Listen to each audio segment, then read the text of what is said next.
ছোট আমলের মধ্যে যদি ইখলাস থাকে,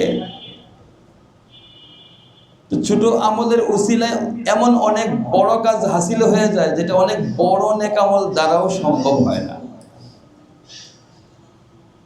উদাহরণ, ইমাম আবু দাউদ প্রখ্যাত এক মুহাদ্দিস ছিলেন। তিনি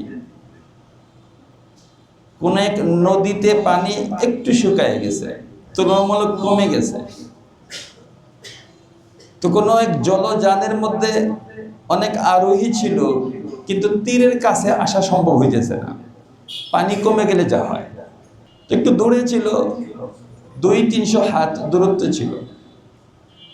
এরকম দূরত্বে এক আরোহী হাঁচি আসছে। হাঁচি আসলে সুন্নত আমল কি? আলহামদুলিল্লাহ বলা। হাঁচি আসছে, আলহামদুলিল্লাহ বলছে।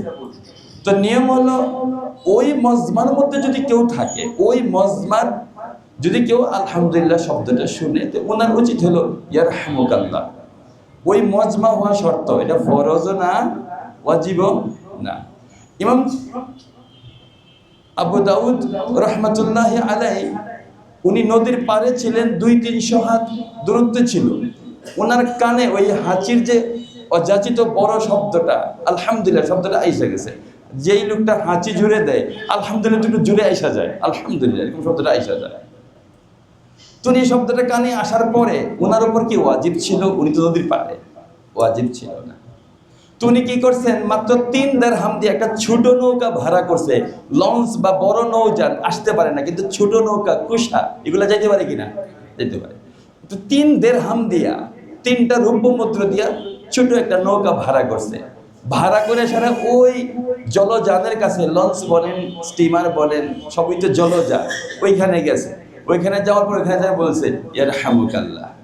সাথে সাথে গায়েব থেকে একটা আওয়াজ আসছে, ইশতারাইতাল জান্নাতা বিসালাসাতা দারহিমা। আরে তুমি মুহাদ্দিস, কত হাদিস লিখছো, কত দুরূদ শরীফ পড়ছো, কত কিছু হয়েছে, কিন্তু আজকে তুমি মাত্র 3 দিরহাম দিয়ে জান্নাত ক্রয় করে নিলে। সুবহানাল্লাহ। আমলটা ছোট, আল্লাহর কাছে বড় পছন্দনীয়।